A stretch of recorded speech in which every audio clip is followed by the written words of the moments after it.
My name is Max Escobar, and tune in to Meet Me for Lunch podcast. What's up, everybody? Welcome to the Meet Me for Lunch podcast. I'm one of your hosts, Jelena Burgos. DJ Los Live. Boogie Bugs. And today for lunch, we have the one, the only, Yes. Max Escobar. The legend. Make some noise. Make some noise, baby. So Max is the Audiomack Director of Marketing and Latin Strategy over at Audiomack. Yes, sir. He's amplified Audiomack's Latin department, I would say. You signed 400 plus international acts, and you introduced the Spanish language app and increased streams by over 100 million within less than a year within joining the company. Wow. Is that correct? Yes, sir. Yeah. Woo! Wow. You know, Big accolades right there. That's that brings me pride and joy because, you know, you're a Dominican man. uno de los otros. Yeah, lo mío. And the reason why that makes me proud is because being Dominican in Latin America is like we don't really get that respect. You know what I'm saying? We're not really viewed as like Latin people. So for you to come into a corporation as a Dominican black man to make the app into like 100 million subscribers, bro, that's insane. And I congratulate you and I honor you because there's not many of us in the motherfucking industry to do this. So with that being said, welcome to the Meet Me for Lunch podcast. Round of applause for Max. We got to give him his applause while he's here, ladies and gentlemen. Give his flowers. But thank you for joining us, man. How you feeling? Feeling great. I appreciate the invitation. Seriously, I really do. Nah, it's Thank a you pleasure for to joining us. have you here, man. So, like, you know, it's Sunday. We usually don't record on Sundays. Like, Los makes fun of me, and he's like, yeah, you run on industry time. You only work from Monday through Friday, and then I don't know what the fuck you do. I'm like, bro, you're right. I cannot function Saturday and Sunday because I usually, you know, that's industry time. You decompress. You go see moms. You go, you know, hang out with your friends, and you actually get some sleep. But I'm here, and it's an honor to be here. So. Definitely. So let's just break the ice a little bit because it is Sunday. Patron, baby. Industry Jelena can't function. It's brunch time right now. Yeah. Meet me for lunch. We're here with this lovely Patron. Dale Bugs. Nice. Pásame ese vaso because I don't want to fuck up your computer. Watch that laptop. And this is a Spanglish podcast, ladies and gentlemen. Spanglish, baby. If you have a problem with it, fuck you. This is America. So shout out to the whole Latin America. Shout out to Latin America. Let's cheers real quick. You see how Los can't hang? He over here pulling out the... Yeah. It's Sunday, like you said. He couldn't. Oh, it's Sunday. You can't do it straight. Hey, my man Max is with me. Yeah, let me join. Woo. I'll be honest with you guys. I'm not a light liquor person. I'm more of a dark. Yeah, I'm a Hennessy VSOP kind of guy. Yeah, I'm a Hennessy person. Yeah. Douce. I really fuck with Douce. You know, it's black Douce owned. is dope, yeah. You know, shout out to the legend Jay-Z in the building. I wish. But now let's get into it, man. So how did you get into this industry? Because your resume is really long, right? You worked at Konvict Musik, you worked in concerts, you was a promoter, you managed DJs, and you got a record label. What? Talk about it. And you know, you say that you're old, but a person in their 30s, early 30s is not old. I feel old. You've managed to accomplish all of this. You put in work. In your 30s, you know what I'm saying? So tell me a little bit about how you got started, your journey, and what made you want to get into music? I didn't actually in the beginning. I was a baseball player, and that's what I did. I played baseball throughout my whole life. What happened was I wanted sneakers. I'm a sneakerhead till now. What's your favorite sneaker? The Jordan 1. I think that's perfection. Yeah, bro. Wow. Yeah. Those were my silhouette. first sneakers as a baby. Nice. Yeah. My dad, as I was coming out of the hospital, my dad was like, "Yeah, Damn, he gave you a one. come That's on, fire. you kidding me? It's my dad, Yeah. capitaleño como tú sabes con el swagger piquete." Yeah. I mean, my first sneaker was the Jordan 3. I call it the cookies and cream. You know what I'm saying? Gotcha, So that was gotcha. my first Jordan. With the zebra print. Yeah, with the zebra print. So Okay, bro. I wanted sneakers, and my dad wasn't with it. You know, at that time, like a pair of Jordans was like $150. You know? Where are you from? I'm from the Bronx. I was born and raised in the Bronx, Sheridan Ave. You know, if I don't say Sheridan Ave, it's gonna be a problem. Yeah. Uptown. You know what I'm saying? Uptown, Uptown, baby. what up, PX? So what did your parents do that he was like, what?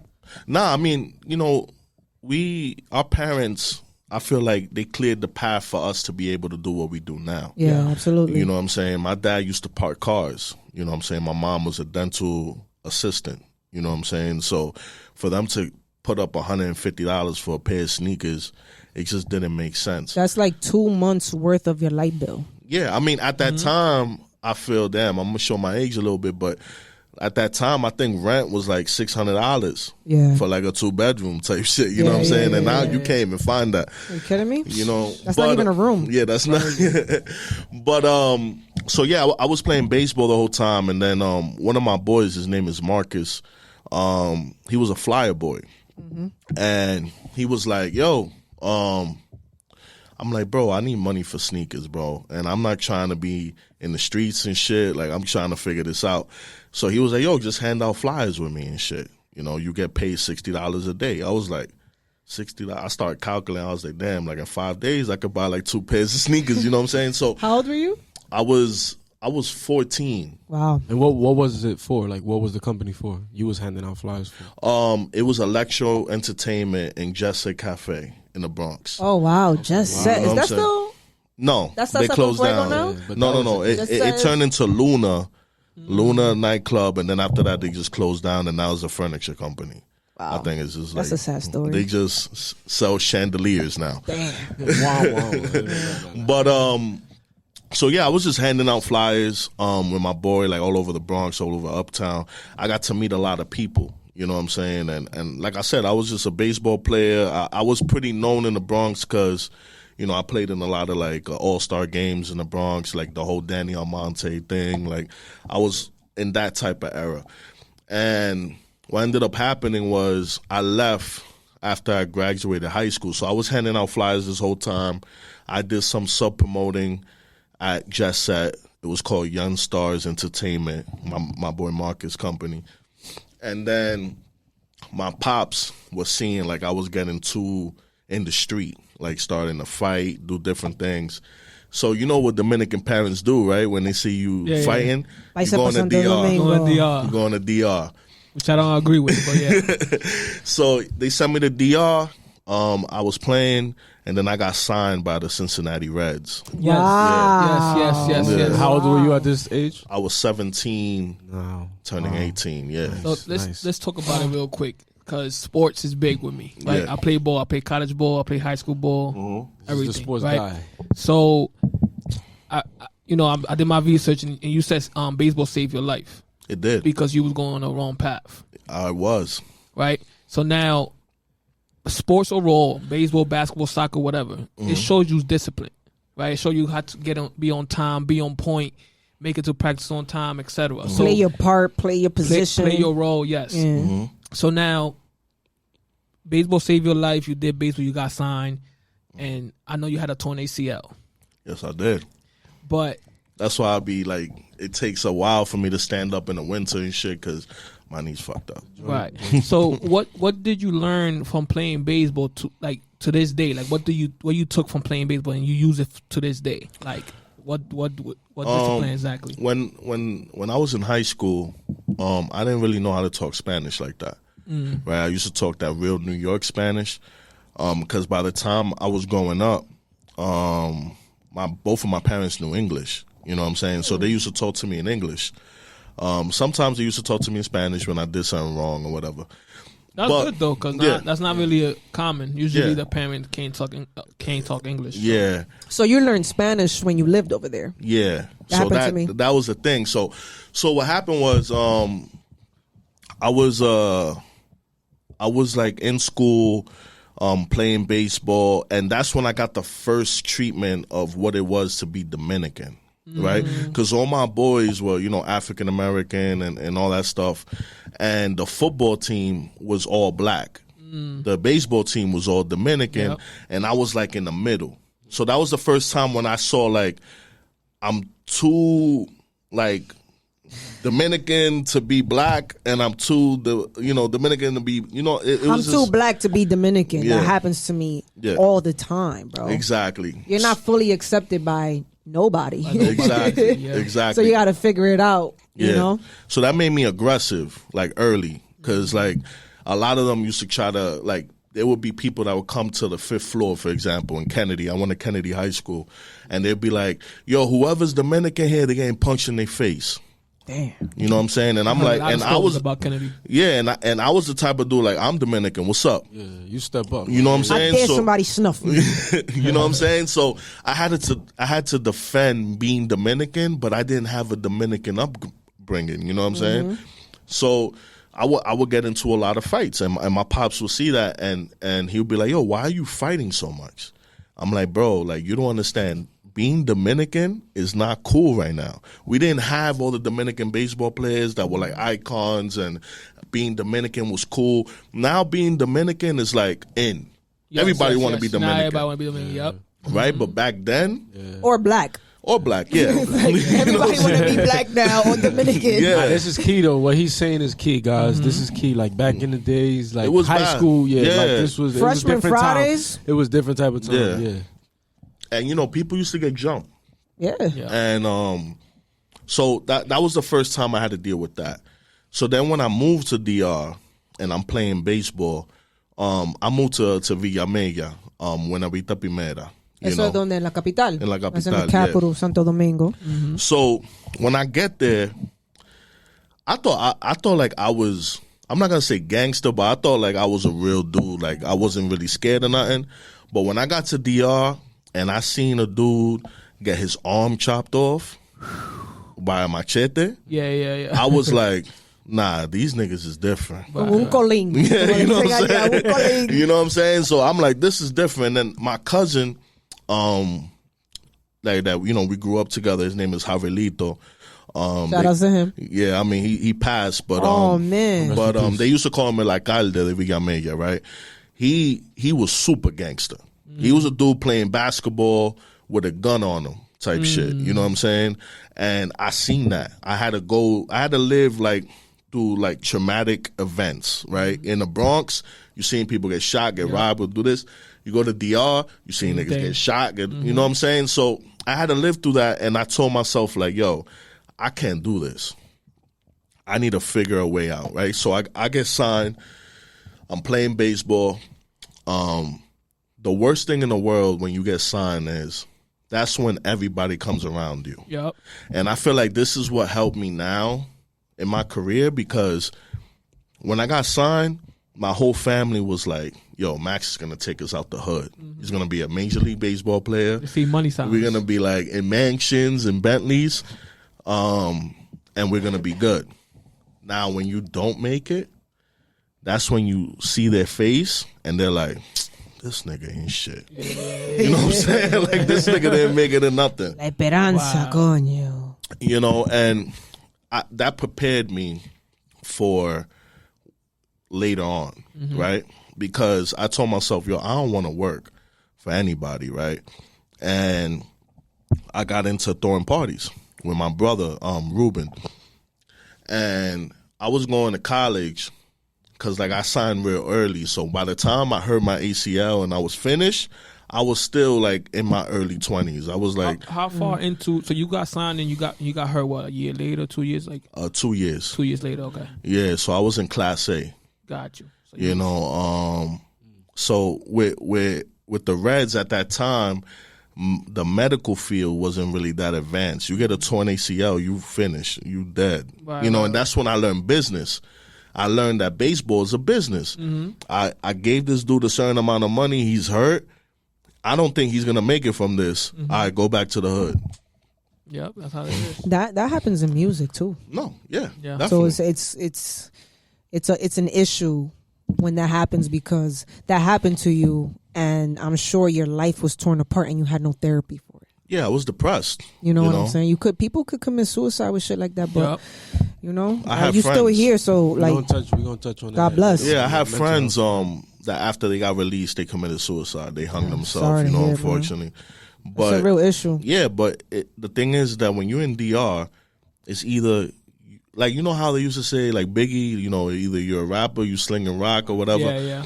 In DR, if you're not a baseball player, you got to do them bow or something. Mm-hmm. You know what I'm saying? Like, you got to do something. Mm-hmm. So like when you don't make it, and your whole family was depending on you, it's a whole different type of pressure. And I had to deal with that at an early age. That's what brings wisdom and experiences. Like, sometimes we don't understand why these things happen to us, but then later on in life, it ends up helping us, and we can apply what we learned Yep. from those hardships in our like early stages in life to like our new life, because that's what it's all about. Like nothing stays the same, and that's what we got to be prepared for. Like changes, yo. Like that's what makes you. Like, yo, get back. You get down and you get back up. So that was insane, man. So after that happened, how did you started promoting? You said Yep. you came back from that depression, and you was like, I still got to get gotta these do kids. something. I can't be fighting people outside. Yeah. So you started promoting, and what led to that, and how did it lead to like where you at now? So I was working, and I always had like a flipping mentality, right? So if I had a band, I'm thinking about how I could get 2, 5, 10, right? So I'm sitting there with my brother. I'm like, at that time, there was mad promotion companies, but like it was by blocks. Entertainment. Yeah, entertainment companies, right? A&T era. Right. So at that time, you had. I'm gonna give them props because we all OGs now, right? That's what they call us. You had Nightfall Entertainment, you had Pretty Boy Entertainment, you had Lineup, you had them boys. Shout out to them boys. Yeah, you had like a bunch, and I'm sitting there and I'm like, all right, I'm gonna create my own shit. Right. Because I always do that, and I feel like that's what applied to like Audiomack and my record label and everything. Like, I always am building something, right? Like, I never join like something that's hot already. I always have to build it, blow it up, and either I sell it or I just move on. So this is when you created Self-Made Legends? Yeah. Nice. Created Self-Made Legends. Fire. My brother, that nigga, he's prophetic. He was like, yo, Max, we self-made, bro, and you're going to be a legend. You see, that's how selfless my brother was. Like, he was like, we self-made, but you're going to be a legend. A lot of people, like, they always want to be the boss. Yes. You know what I'm saying? But sometimes you got to realize certain qualities and who's going to be the face. Who's going to be the person that's going to take this business to the next level. And my brother was like, yo, you are the guy. You know what I'm saying? I'm going to be behind you, supporting you, but you're the guy. What did I say to you when you walked in here, when I introduced you to that person? Yeah, you call me a legend. Yeah. Come on, bro. The Living legend. synchronicities is Living real, legend. bro. That's a fact. Yeah, we're going to give you your flowers while you're here, my Yeah, brother. bro. Shout out to Appreciate your brother, bro. And we threw our first party in 10-5. It was like, it's still there. It's a second floor. It's a hall, but it's like a political party hall. It's like right across the street from, what's that spot? Shit. It's a restaurant. This is Where is it? Uptown, Is it yeah. by a gas station? You said 10-5? Yeah. No, not 10-5. It's shit. Because the political. 207. Okay. In 207, it's a political party. It's, I don't know, PLD, whatever. Yeah, one of them yeah, shits. So I went to go talk to the dude, and I'm like, yo, we want to throw a party, blah, blah, blah. He was like, yo, you got to give us, I think it was like $500, and you can have the hall. So I was like, all right, let me calculate this. So I told my brother, I'm like, yo, listen, we need to make the liquor ourselves. and we need to create our own nutcrackers. Self-made. Yeah, you know what I'm saying? Like, I didn't want to, like, because at that time, there was one dude that he used to sell nutcrackers, but he used to sell it wholesale, right? So I was like, nah, I'm not trying to give nobody money. I'm trying to keep it all in-house. Smart. So we created like 5 different nutcrackers, and we threw this party. It was a complete flop. Damn. You know what I'm saying? It was real bad. We ended up going to 190 in the end of the night because that's where people used to meet up with the cars and shit. I remember that. Con la musicón, Yeah. vaina. It still happens now. Yeah, and we sold the rest of the nutcrackers, so we was able to get some money back. Oh, that's smart too. Yeah, because I saw the L coming. Yeah, so you like, You I'm feel on. me? I was I told my brother, I'm like, yo, pack up all this shit. We're going to 190. We're gonna sell this shit. Nice. That's smart, Self-made man. shit, bro. Yeah. So When's your birthday? June 2nd. Gemini! Coño, we fucking hustlers, you heard? Gang. You gang, heard? Fuck out of here, dog. talk that I'm June 1st, bro. Oh, that's dope. You know the June Geminis is different, baby. Yeah, we The different. May Gemini so medio weird, but the June, Definitely hustlers. Nah, you definitely hustlers. come on, baby, legends. Yeah. ¿Cómo estaba eso? So then, like, after that, we went straight to the clubs. Like, we went to Eclipse Lounge, which is fantastic now. I remember we went to that shit. Yeah. We used to stay. But it changed its name from Eclipse, and then they changed it to Red Lounge, and then it went to Fantastic. But we started there, and like we was taking like 300 to 400 people. It was just me and my brother. Wow. You know what I'm saying? That we're promoting. And This is at the point though that people kind of got tired of like partying in halls and da-da-da. So the club wave was like heavy. So like you transitioned from like, yo, fuck these halls. Let's go where it's fucking nice and sexy. And then And excuse me if I'm wrong, but there was no social media. Like there was, but it was MySpace. so you was I was gonna get to that because I'm a dude that I always try to innovate shit and try to like do different shit, like buy shit or do some weird shit. So what we did was we was in Red Lounge, and then my boy called me. His name is John and Anthony, and they had a company called Major Entertainment. So they went to Edo's, which was in Southern Boulevard, and they called me. They're like, yo, Max, like, you're doing 300 over there in Red Lounge. Like, if we put it with our 300, that's 600 in one spot. You know what I'm saying? So let's get, let's join together. So we went to Edo's. I remember our first party. It was with Alex Sensation. So that was with Alex Sensation when he was like Alex Sensation. You know what I'm saying? And it's weird because he still is. No, he still Alex is. Sensation. No, he is. But he's one of those guys that like, como que he doesn't die out. Nah. He's always gonna be in style. He's a staple. He's like Funkmaster Flex. Yeah. You know what I'm saying? Like, he's a staple. And I do this party, and then I noticed that the reaction was a little different because we had Alex. It was in Edo's Lounge. It was a sexier spot.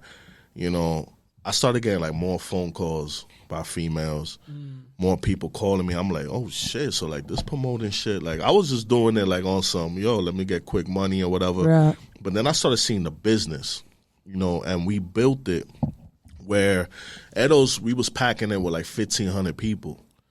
Every Friday, Saturday, every Sunday. Friday, Saturday, and Sunday. Y'all had that place on smash. You know what I'm saying? And Movie. the thing that's so crazy is that, I know I'm fast forwarding, but like I seen like the decline of the promoter, right? I was the type of dude, like putting like random numbers, like I was making like 15 to 20,000 a weekend, right?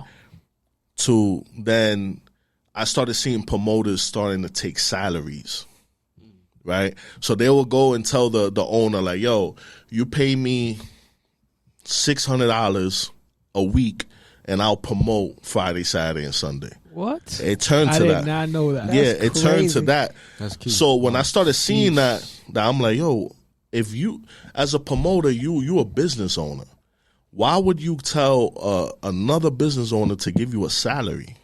You know what I'm saying? Like, it started turning into, now you want to be a worker.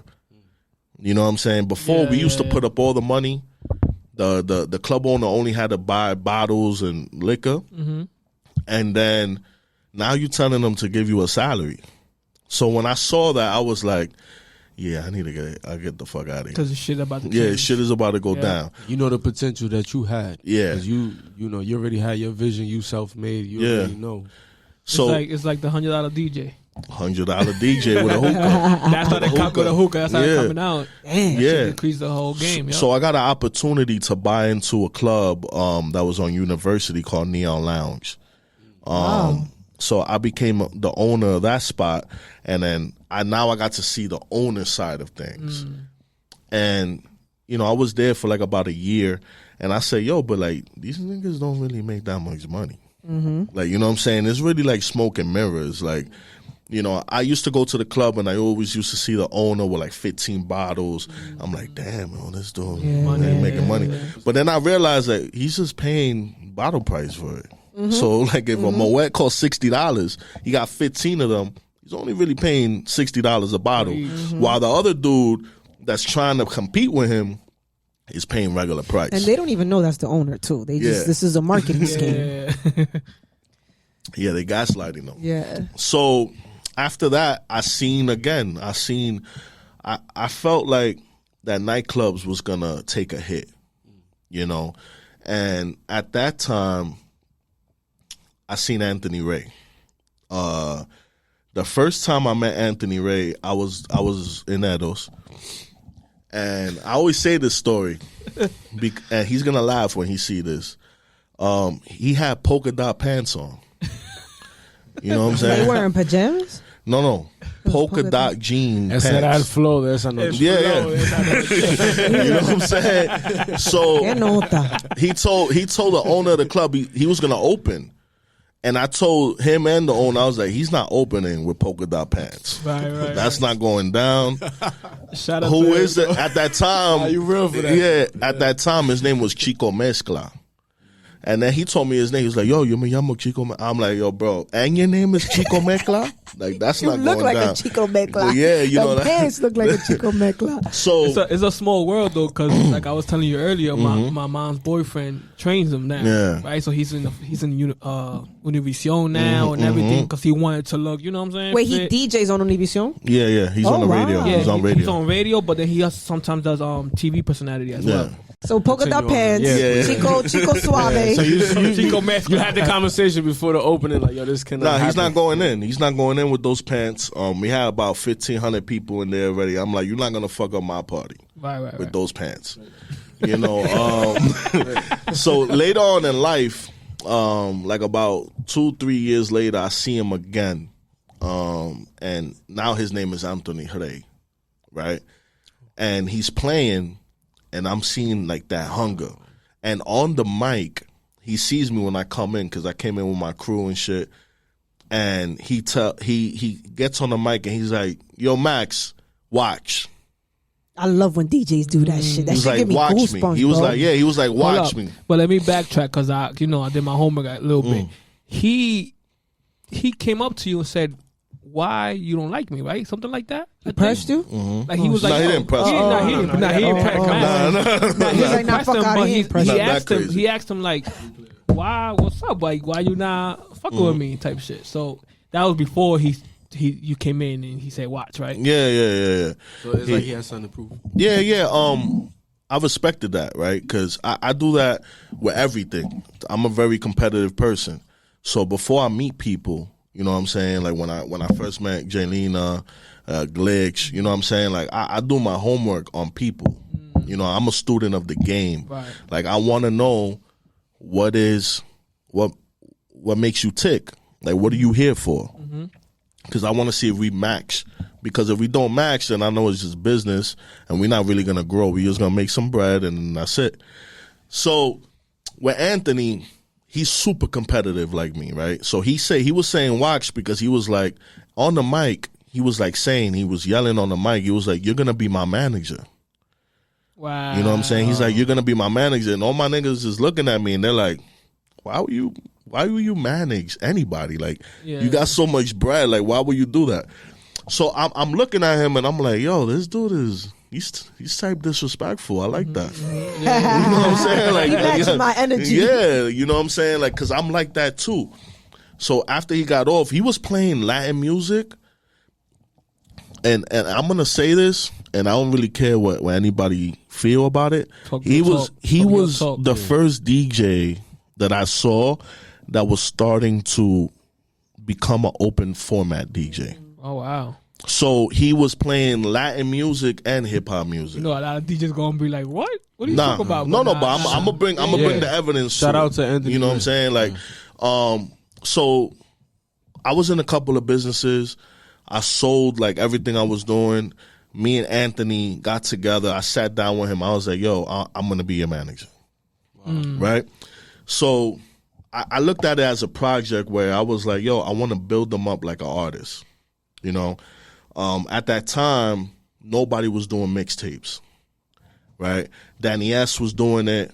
I think Create was doing it as well. What year is this? Like 09? 09? 08, 08, like around there. So there was not like a lot of people doing mixtapes. Yeah, because the mixtape has died down. It has died down, exactly. By that time, yeah. So I told him, I'm like, yo, let's buy machines and let's do mixtapes. Great idea. Right? So we would make 10,000 mixtapes and go to every club, pay the valet driver, and he would put the mixtape in the car when he would go park it. Right? Fantastic. Sometimes they will be that fresh and they'll put the CD into the car. Like, so when the person gets in, it's already playing. Another thing we did was we would go to every taxi base, pay the dude that's the operator. When the cab would come to pick up somebody there, he would give them a tape. You know what I'm saying? When a person would go ask for like a cab, he'll give them a tape. That's marketing, yo. Yeah. That's so marketing. so I learned that from promoting. I was like, yo, we're gonna make you a brand. And now we're gonna make these mixtapes a brand. Mm-hmm. So the first mixtape we dropped was Música con Clase, the beginning of the future. So another thing that was the first thing that I'm gonna say too was we were the first ones that were doing like Spanglish.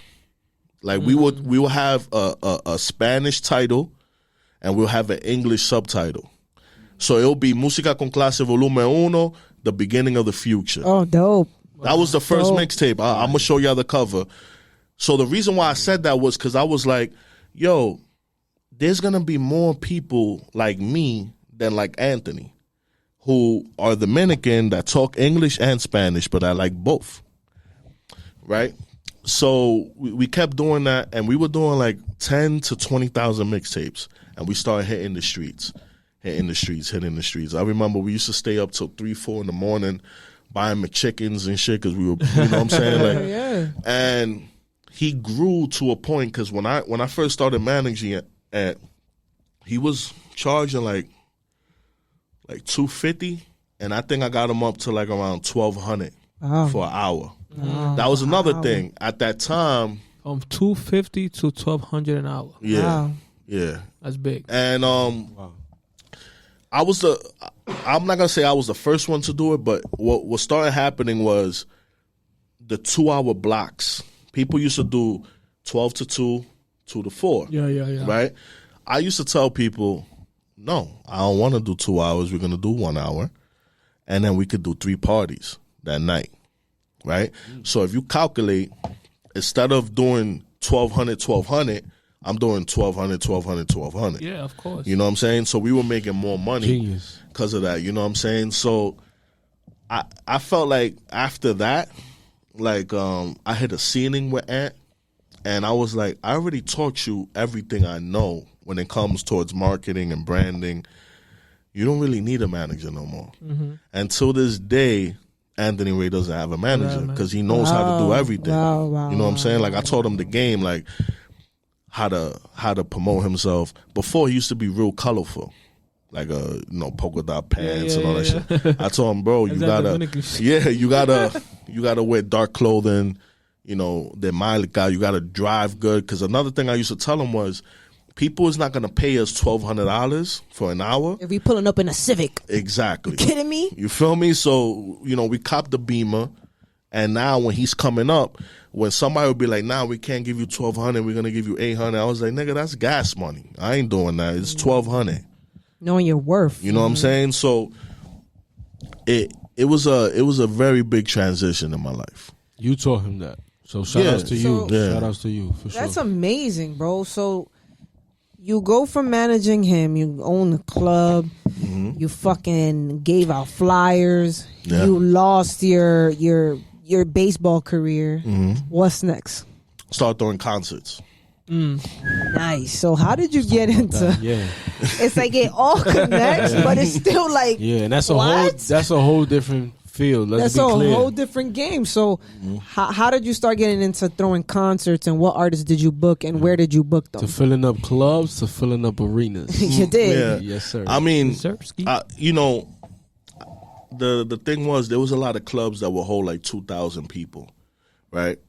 So I always looked at the math, like, if I bring an artist that's like 60 bands, 50 bands, and I'm getting the whole door and I'm getting 15 to 20% of the bar, and like I'm doing all this shit, and what I started doing was I'll have shot girls in the club. What is a shot girl? So the girl that will walk around with shots in her thing. I remember that. We did that in our parties. Yeah, and let's be clear. You was a little in the. You was a I little. was there. Are you kidding? You me? was there. I invested in that shit. You definitely did. No, yeah. But like, we definitely had that too. So And let's be clear what Max is talking about. He's talking about an agreement that he had with the venue's owner or the club's owner. This is an agreement that you guys have prior. So Max will approach them and say, "Hey, if I'm bringing business to your table, this is what I require." Yeah. Am I correct? Yeah. I mean, because the shot girls, they didn't work for the club; they worked for me. So, Feel me? You understand me? Yeah. So, like, what I would do is I'll buy a certain amount of bottles That boss. for shots, and we'll sell them $5 a shot. You know, if you look at a bottle, you're buying it for $30. You can make easily like 40, 50 shots. Yes. You times that by 5. You already know you're making money. That's how you And got you- fucked up at Milk Lounge for your Oh, birthday. my With the Let's not even talk about that. I might put the picture up, but now let me stop. Oh, Lord. So let me. So you learned this marketing thing from owning a spot, or this is just nightclub, a nightclub, or this is just natural? Like, you know what? I think Good question. that's a good question, but no. What happened is that when I was a promoter at a club, I used to have to do a lot of things, right? So I was in charge of creating the event. So I would do things like the little black dress party. Like the theme. Yeah, the theme, right? So the best like theme I did for me, like this is like for me is a gem. I created this at this time. The Great Gatsby came out, and I created this party called Hollywood Dreaming.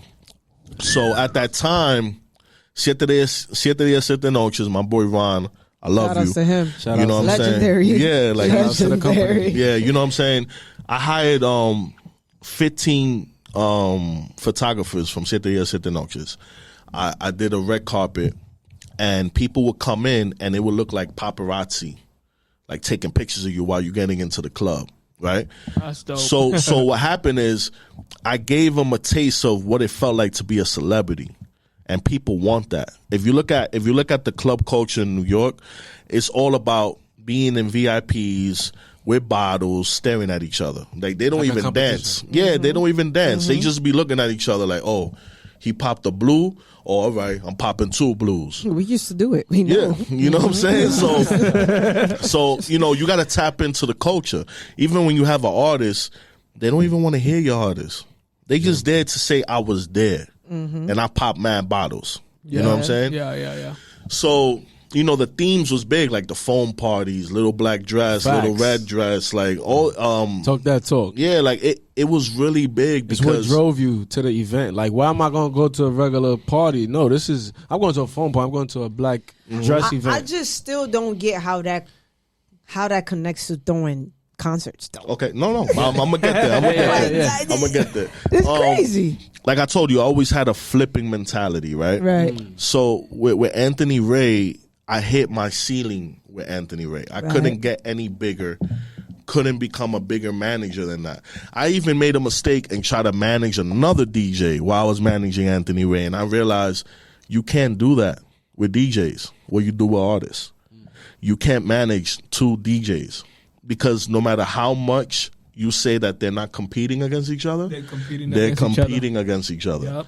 So Anthony Ray is super jealous with me, right? That's how artists are. Yeah, you know what I'm saying? That's how artists so, are. like, I was managing another DJ, and I did a move, and he was like, yo, but that's our move. Why would you do that move with him when that's our move? Like, I don't look at Anthony Ray as a person. I look at it as a brand. Right. Me and him, we are Anthony Ray. That's what makes Anthony Ray. You know what I'm saying? So I had to just leave management in total. So I told him, listen, I'm going to throw concerts. I saved up enough money. And I was like, I'm going to throw concerts and you're going to DJ. And that's how we're going to do our shit. So so he was DJing your concerts. Yeah. Awesome. Yeah, I mean, do you still have a relationship with him right now? Yeah, that's your guy. That's my guy for life. Like, you know. When I see him, I tell him I met you. Yeah, definitely. We need him on the podcast. Yeah, he's a dope dude. When I met him, he didn't even know English like that. Yeah. And I told him, I'm like, yo, bro, you can't be scared to talk English. I don't care if you have an accent. I made him start talking on the mic in English instead of Spanish. You know what I'm saying? Because, like, I knew the wave was going to happen, you know, where Spanglish. I knew that wave was going to happen. That's a fact.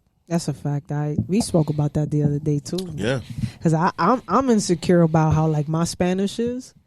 And he was like, "Yo, fuck that." I'm like, "Fuck, I do it Spanglish. Fuck that. Talk your shit." I gotta be talking to parents because I'm a sports coordinator for after school program. Okay, so I gotta be talking to parents and it be Spanglish and they know.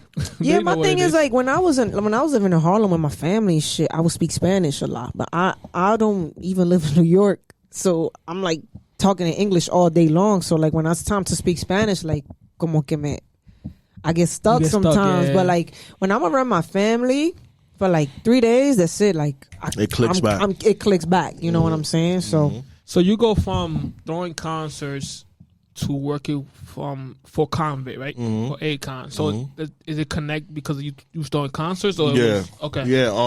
How long did you do the concert scene? How many years or how much About time? a year. About a year? About okay, a year. Okay, cool. I threw a concert with Anthony Santos and Fernando Villalobos. Yo, Anthony Santos. Anthony Santos keep coming up in our podcast. Ese tigre tiene que tener billones.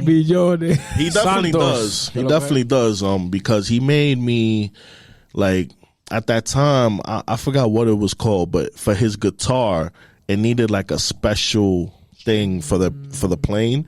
He didn't want the guitar to go in the regular like luggage thing. Yeah, so get untuned. Exactly. So I had to buy an extra seat just for his guitar.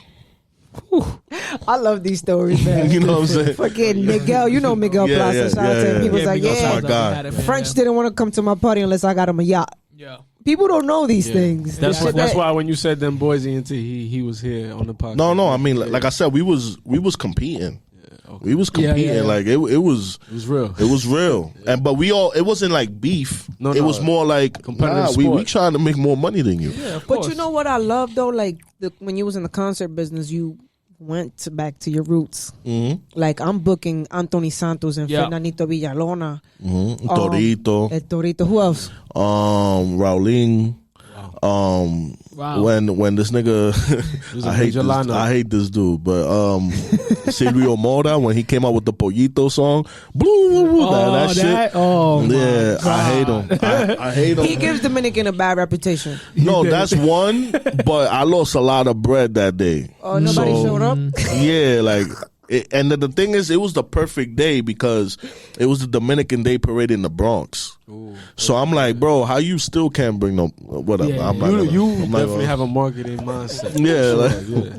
Yeah, so Glitch would have been here. He would have been like in tune. Yeah, Anthony Santos, who? Yeah, no, I love Anthony Santos. Are you kidding me? I love him. Legend. Person. No, besides the music, Oh, though, he's a good person. That's always good to hear. No, I made a lot of money. Like, you know what I'm saying? I love Anthony Santos. Yeah, like, you know what I'm saying?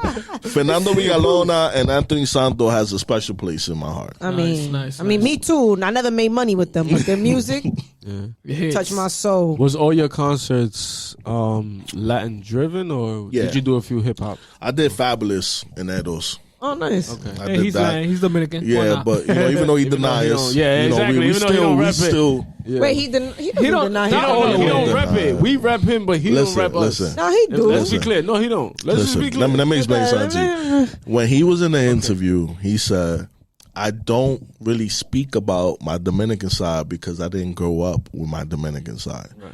You feel me? Which makes sense. I'm half Puerto Rican. Me too. I only rep Dominican because I grew up with the Dominican side. Exactly. I don't, you know what I'm saying? Oye, papi, yo no crecí puertorriqueño. Yeah, papi. Chacho, No. papi, ¿qué es lo Soy que te un pasa? plátano. I'm not against him. Right. But what I did notice was, which left a bad taste in my mouth with him, was when we started getting lit. That's when you saw the Air Force One with the Dominican flag on it, right? So now it's beneficial. Talk that talk, Max. You know what I'm saying? It's beneficial for you to do that. Even though, like I said, I got love for him, Yeah, of course. and everything. But we gotta call a spade a spade. You know what I'm saying? So But yeah, so concerts, and then Yeah, you started working at Konvict Music. Yeah. How the hell did you get to Konvict Music? Because we're going through your timeline, so we yeah. This might be a 2-hour joint. All right, we here, my brother. but so Gems. I was throwing concerts, and Konvict is a very street oriented type of company. The grassroots.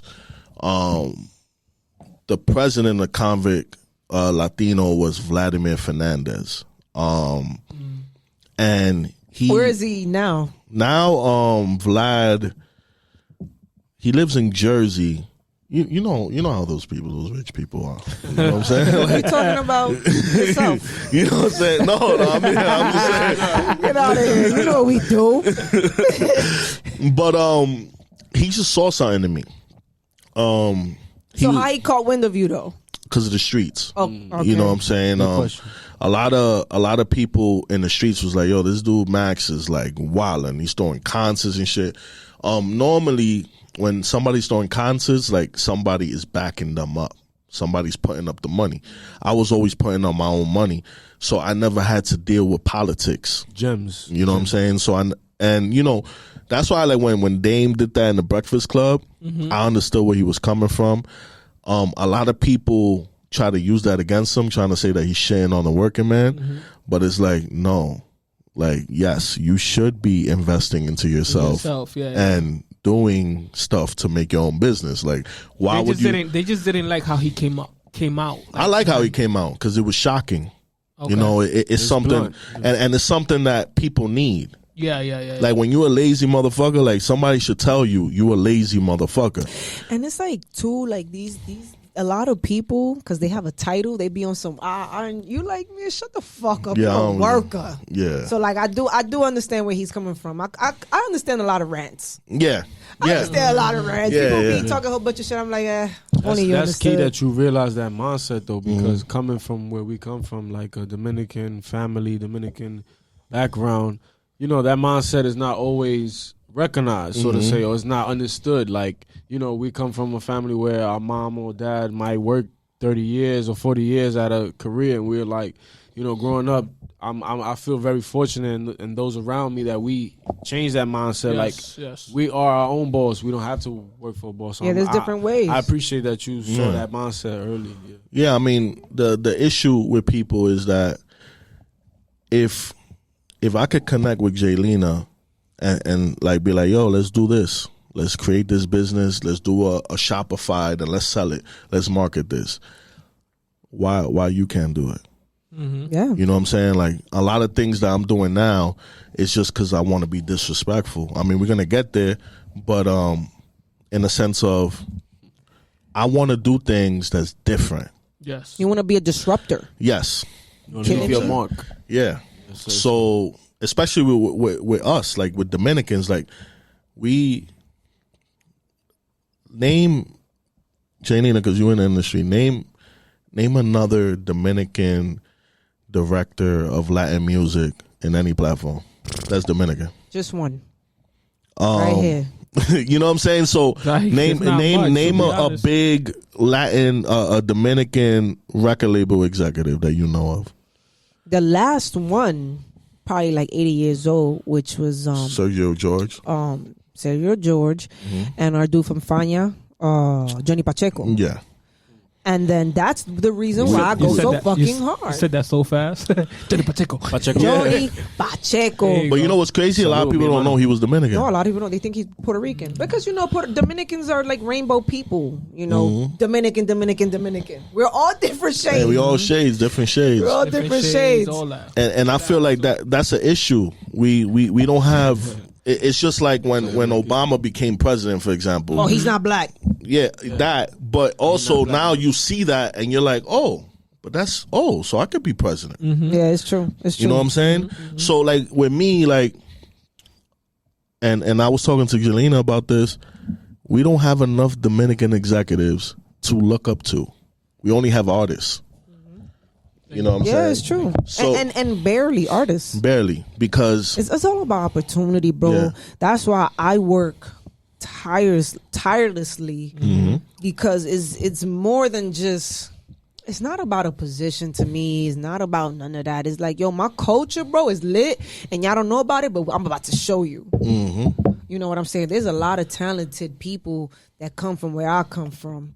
And not only just Dominican Republic, but from the hood, bro. Like, we need a chance. That's all it takes, bro. Just a chance. I was watching Ha High the other day, and at the end of the movie, they say to each other, yo, like, it's crazy that all we needed was just an opportunity. Because, you know, they end up going to, like, Harvard and Harvard, shit. It's like, I know. yo, all we needed, they made this shit happen. They made shit lit. They graduated, and it was like, yo, all we needed was just an opportunity. So that's what it is for me. Like, when there's an intern that comes into 300 and I know that they Dominican, I'm extra hard on them. The fuck are you doing? Why you late? Why you doing this? Yo, come with me. Do this, because it's bigger than just fucking. We gotta work harder. We gotta work harder. As Dominican, even black people, we gotta work harder for shit. That's good that you do that because you're showing them. Listen, this is what other people gonna look at. And I'll be honest with you, like if you're Dominican, I'm gonna be honest with you. You skipped some lines. But there's some interns that I fuck with no matter the race that I'm like, yo, you just work hard. You know what I'm saying? But with Dominicans, I am hard on y'all, bro. Like Dominicans and black kids that I'm like, yo, why the fuck aren't you here before me? Yeah. I just left the club.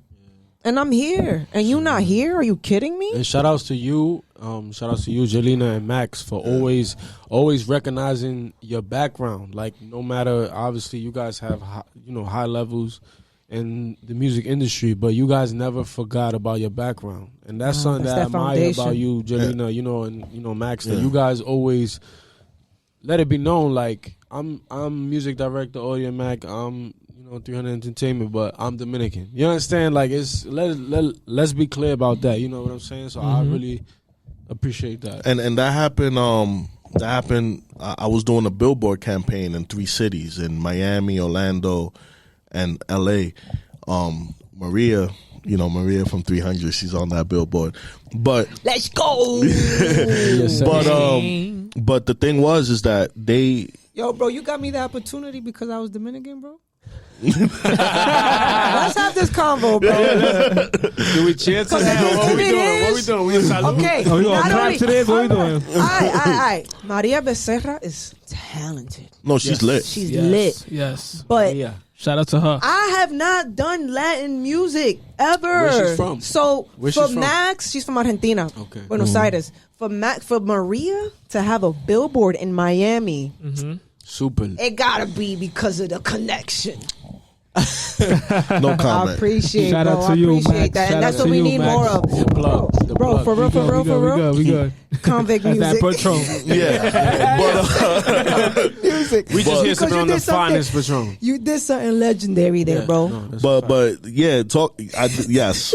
But what happened was when I had the meeting about the billboard, in the company, everything is numbers, right? So I brought up a Dominican artist called Bulova. I wanted to put him on the billboard. And they're like, Max, but Dominicans in Miami, like that's not really, or in Orlando, that demographic. I'm like, there's a lot of Dominicans in Miami and Orlando. Of course. So I had, this is the thing. That's how we got Trump out of there. You need to have a person that represents your culture in the room that's able to make decisions. Yes. That talk, Max. Right? So I'm in that room. They don't feel like the particular artist is big enough to be in the billboard, and I'm saying I'm going to do it.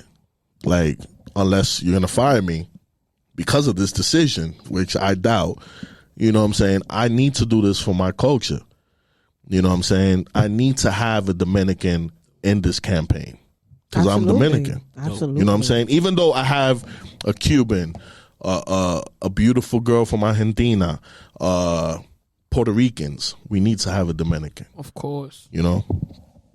And you're gonna understand that because you come from that. Yeah. And we come from that. So all right, so Konvict music. So what was the exact title that you had at Konvict Music? I was an A&R. Talk that talk. Yes, Sirski. Fuck out. Yes. So me being there was very it was very good and very bad because I got to see for the first time. I like how real you are, B. Yeah. You're not fucking political for nothing. Nah, love I can't. that shit because This is Mimi for lunch, you know? We leave everything on the table. But that's the difference between a worker and a boss. yes. Yeah, continue. I just wanted to say that. It was very good because I made a lot of connections. I got to meet a lot of people. Like for example, like when Tempo came out of jail, we was the first people that had a meeting with him to try to sign him, right? Dope. So me and Tempo became real cool because of that. The Omega project as well, like that was really dope. Let's be Omega. clear. Let's be clear. You have a great part in Omega getting signed. Am I correct? To Konvict Okay. Music, bro. Let's be Like, clear. Omega is one of the biggest Dominican artists. so the thing about Omega, right? Más fuerte. El fuerte. Thank you. So the thing about Omega is that Omega, in a sense, is kind of like Aventura, where merengue was about love and heartbreak and this and that, and it was very certain tempo. polished. But Omega was a street artist on Afro-Caribbean music. And it was someone that people my age and even people that were older could relate to because, bro, it's not all about lovey-dovey and breakup shit. Like, this was a man that looked like me. And you know what though, bro, too? Like merengueros where wear like tight pants and that. Omega was out here with a fat ass chain. Rocking True Religion. And he's brolic and shit. He looking like the dude from the corner. Yeah. He definitely looked like a dope Like boy. the new He looked like generation. a Let's just dope say that boy, though. yes. Too. The new Yes. generation too Yeah. as well. I like how know you what said I'm that, saying? yes. The new generation. Facts, yeah. And for those that don't know who Omega is, because maybe y'all not Dominican and y'all not from the culture, Omega has a fucking TikTok hit. Yes, he does. El Fuerte. So you was a part of that legacy. So how did that come about? I don't really give myself much credit because, like I said, I was just there and I was just a part of it. You know what I'm saying? I wasn't a decision maker. You know, I'm just an A&R, and I'm like, this is dope. We can make money off of this. You know, Akon fell in love with him. You know, gave him a Ferrari, bought him a house for no reason.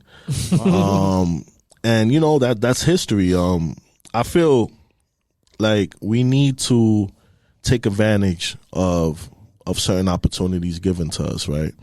And I feel like with the music that we're making now, and with more Dominicans being born in the U.S., they're starting to understand the business more.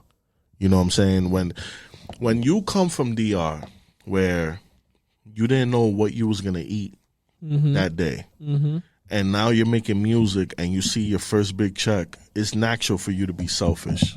Of course. You know, it's natural for you to be like, I want all this for me. You know? So I feel now we're going to be able to take advantage of majors, of just different things, opportunities and branding and endorsements. Like, I feel like there's not enough Dominican endorsements. You know what I'm saying? Yeah, and it's because, like, you know, and it also happens in, like, black culture where, like, we don't understand when an investor is investing in us. You got to put in the work, yo. Of course. It's not just a Lambo. It's not just a house. Like, you got to show up to the interviews. You got to show up to the studio time because you got somebody that's investing in you. That shit don't... People work hard for that. And when you fucking up... But it comes to, like, education and having the right people around. And it's, like, people like us that could be around the artist and be like, yo, dog, like, this shit is no game. You fucking on somebody's money. So, like, you came in and you was able to, like, kind of, like... bridge that. Akon, who's an African man, literally African, like he comes straight from Africa to really sign African to sign a Dominican artist that's legendary, bro. And I commend you because I didn't know that until like you came here the other day. And I was like, what, bro? You signed Omega? And I was like, yo, bro, I was thinking about the situation with Omega. So like the connection, synchronicities, I believe in that a lot. And he's so humble. Like, you know, I've watched your past interviews and where you spoke about that, and it's like the way you carry yourself. You're so humble, but you've made some big accolades, and you know this game. Yeah, like it is what it is. You know, I feel like I'm just getting started though. You know, I love that energy. That's great. Yeah, That's great. You know, I feel like my past is what's gonna open the future doors. You know what I'm saying? Everything that I did, like with promoting concerts and everything, that's what helped me be able to take Audiomack to the next level. I use all of that promoter skills, managing skills, all that. Like, I'm not, like, I told the people in Audiomack this all the time. I'm not a school nigga. Feel me? I didn't go to school for an NYU for music, whatever. And that's why I'm here. I'm here because of my hard work and dedication. I love that because just like you, I'm not a school person. I have a GED. I don't have a college degree or none of that, but I was lucky enough to like have a black man notice Kevin Lyles. Shout out to Kevin Lyles. Shout out to Kevin That's the Lyles. truth. Yes, sir. I see all his interviews, by the way. I'm inspired by him. He's a fucking legend, The bro. balls. Like, I am so blessed to have him as a mentor, bro. But he's the type that, like, you know, he comes from Baltimore. Like, he knows that, like, it's not like the school shit helped him get ahead, but it was the street shit that helped him be Kevin fucking Lyles. You know what I'm saying? So, like, shout outs to whoever believed in you at Audiomack, because Vanessa Wilkins was the person. shout out to Vanessa Wilkins, because a female. Which that's why I got so much love for power her. to the woman, bro. Yeah. Power to the woman. I was lucky enough that a man was able to see that in me, to know that, like, yo, like, it's not only about school shit. It's like the street shit. It's about the culture. So I'm proud of you that you was able to, like, be fully transparent, because I was trying to fit in. Oh yeah. You know what I'm saying? What, lying in the LinkedIn saying like, you graduated from college? Yeah, you know, bro. for you telling me that though, like, I have a whole different level of respect for you, because I know the struggle. You know what I'm saying? I know the struggle when you don't have a college degree for you to excel in that corporate stuff. Because I remember I'll be in the room and it's like 7 of us, and they're like, yeah, you know, I got my BA from Hunter College and this and that, and I'm looking at everybody, and they look at me, and I'm like, I'm a hood nigga. Yeah. But the thing is that they looking at you for all the answers. Yeah. And you know They what I'm just saying? got the connections. And my thing is, yo, go to school. No, go to school. Like, I'm not saying don't go to school. Right. Go to school. It's a way tougher different. path. It's different path for different people. Yeah, You know what I'm saying? I work with kids. I always bring this up, but I always tell them go to school, but have a plan B. have a plan at the same time. They just don't go just Don't graduate with liberal arts, right? You know, associates. No disrespect to liberal arts, graduates. I'm just saying, like, have some sort of plan. If you have a dream, and I say this all the time, if you have a particular dream, don't pigeonhole yourself to a degree for you to achieve that dream. Yeah. You know what I'm saying? So if I want to be in music, I need to get to know people in music and really stalk them. So for example, if I wanted to, if I say it's stalking, it's sort of stalking. Stalking. You know what I'm saying? Like if I wanted to be in a label, and let's say I met Jelena, and like I want to be in 300, I will figure out a way to be in front of her face every day, all the time, or whenever I can. You know what I'm saying? And I would throw little hints. Like, yo, you need anything? Like, you need any help with looking at any artists, whatever? You have to do that. That's what actually helped me get ahead. Like, all right, y'all got these connections. Y'all cousins with this person, and the president of this company is your uncle, and blah, blah, blah. But y'all motherfuckers don't clean. Y'all motherfuckers don't know what y'all bosses eat for breakfast. Like, there's a difference between, like, you coming into work and having all the paperwork ready. But when you come into work and your assistant or your intern has your breakfast and the paperwork ready, that's a different type of... you know what I'm saying? So it's true. You got to stalk people. Like, you know, it's all about, like, I believe a lot in, like, mirroring people. Like, if you want to be like somebody, you mirror them. Yeah. You know what I'm saying? Obviously freak it after a while, but, like, mirror them and... There's certain think mannerisms. for them. Yeah, think for them. Certain it's true. mannerism. That's why I gave you guys so much kudos, and you know, once again, big ups to you, Max and Jelena, because you guys could be in the room, like you said. I love how you said that. You guys could be in the room, 7 people, and you might be that 8th person, knowing that you're the only Latino person, the only Dominican person in the room, and you never, so to say, for the saying, fall short of that. Like Never fold. Yeah, exactly. You never fold. You always represent. Yo, I'm here. And like Jelena said, yeah, you're in that room for a reason, because they know that you have something that they want. You know what I'm saying? And you gotta be confident. Yeah. Shout outs to you and Jelena. Like, you guys never appreciate it. Yeah, you guys Thank never you, fold. broski. Always. I like how you brought that pulque. That Like what? Pulque. He said pulque. That's Spanglish, baby. Spanglish That's Spanglish, baby. So That's that how Patron. did you go from like Konvict to Perfect. was it Audiomack right next after? What was after? Nah, I created like a small little like development label called CNS Music. When I created that, I signed an artist called Monkey Money, Sean Black. He's huge because Wait, so you got your own record label? I wouldn't call that a record label at that time. It was more like a development label. Okay. I was investing money into them and stuff like that. But Monkey Money, he has like one of the biggest like clothing brands called Monkey Money Clothing. Don't know, might try to like buy it from him and a bunch of stuff like. But he was also an artist, and he was signed to Wu-Tang Latino when that came out. Oh wow! I don't want I didn't even know how that. Wait. Yeah, Let's they be did. clear. You said Wu-Tang Latino. You just blew my mind. I was today years old. Yeah. Today years Yeah, old. no, because I know you mentioned this in another interview, but Yeah. let's be clear, because back in the days, like the Latino departments in these music labels wasn't as big. Yeah, like it wasn't like Yo, back in the day it was more so on the back weird. burner. Yeah, it was, I'm not gonna go in right now because I want to stay. I want to be able to keep my relationships. no, Of course. It's more Patron than Yeah, it's more Patron, by the way. Yeah, It's more we Patron got it, right yeah. there. I'm just gonna say I'm gonna say something because I gotta do this because Janina's the homie. Y'all the homies too. I always find that when labels, American labels, when they do Latin departments, I feel like they do a lot of how do I say this politically? They look at it as a tax write-off a lot of the times, right? Wow. So, Yeah, they don't really.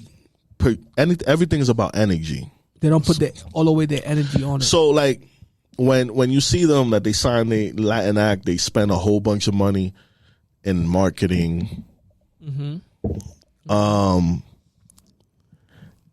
And then it doesn't work, it puts a black stain on our culture, Yes. saying that Latin music is not making money. And That's not the case. and the problem is with me is, as a dude that I love Latin culture, I bleed Latin culture, whenever anybody attacks my culture, I take it personal. Of course. Yeah. You know what I'm saying? So I really appreciate, for example, like with 300, what they're doing with Maria, I respect it. That's why I support it. Right? 300, like I told us, Jelena, this ain't the liquor. 300 is a New York label. It's probably the only like New York label. Yeah, pretty right? much. So everything is like out in LA or Miami. So I don't blame them though. You know what I'm saying? It's hot out there. Shit. But I'm gonna support that because I wanted to win. Why? Because the music industry, when I learn is, if you sign a Latin act and they go platinum, you're gonna sign 5 more Latin acts. Yeah, it's your resume. You understand? So I'm a type of person that I'm gonna support Latin music 100%, even the artists, because I want them to win. Because the next artist coming in, you're changing their life. You know what I'm saying? In hip hop, a lot of these rappers, their life changed. They used to be sticker boys, drug dealers, that in the street, behind the computer doing nothing. Because now, now they're not really in the street, right? But you're changing lives. We need that in our culture more because we come from third world countries. You know what I'm saying? I've been to DR. I seen huts with metal roofs. You know what I'm saying? El zinc, como ellos dicen en Santo Domingo. ¿Tú me entiendes? Seeing fucking the water, the big ass gallon of water that's on top of the roof. You know what I'm saying? Like El tenaco. Right? You know what I'm saying? Like I seen that. We need artists to make more money in Latin America so they could be able to help the countries. The baseball players did it. You see the baseball players buying fields, helping but we need more. Talk that talk, Max. Let us in the door, mother. No. Because artists, for the most part, I mean, I'm going by Latin artists. Mm-hmm. Do you think they don't do enough for their own country? It's not that they don't do enough. It's that there aren't enough doing it. Okay. That makes more sense. Yeah. When you have a genre, and this is another thing that I hate, right? It's just like with female rappers. Mm-hmm. It only could be one big female rapper at one time. Why? That makes no sense. The market is huge. Right. I feel like it's changing now. Yeah, no, you see more gradually, but it's like that with Dominican music. I explained, like I spoke to countless Dominican influencers. We cannot have one Dominican artist popping and the rest under him.